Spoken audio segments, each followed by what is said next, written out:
Wah, bojone Bu Agung kaya bakoh ngono. Leleng iki, Tru. Iki meceli kayu barang ana. Meceli kayu menek uwit. Ngerontok kambil. Aku ora mulai awakku resik kan aku ora tau nyambut gawe. Lah iya. Sake ora. Kono mulai kono.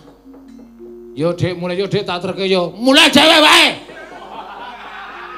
Petro ya arep macem-macem terke-terke. Yaene iki rawan. Rawan apa? Kowe kuwi sing bebayane kok.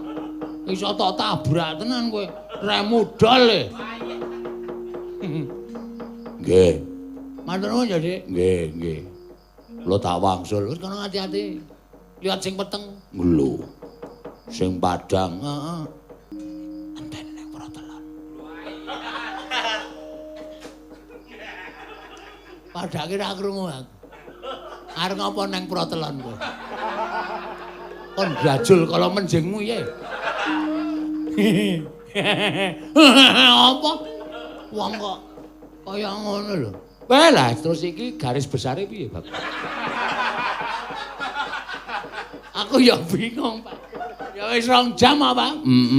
Apa mau pesenane lakone kon guyon wae rasa sing werna-werna. Iya.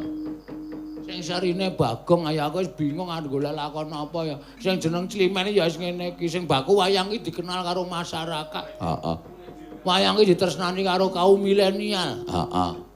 Kowe sing saiki lagi dadi digandrungi karo kaum milenial, aja digawe gelo. Men tresna karo wayang, wiwitan tresna karo Bagong, sak suwene mengko saya suwe tresna karo liyane, tresna karo budayane dhewe sing adiluhung ya kuwi pergelaran wayang kulit. Tepuk tangan. Rasa. Kagem Semar. Wis ora usah ditepuk tangane. Aneh-aneh werna-werna. Ngono ya, Pak? Heeh. Muga-muga ya langgeng sak teruse. Climen ki fleksibel, Pak. Heeh. Nyuwun laku sing baku oke, aton aku iso. Ya.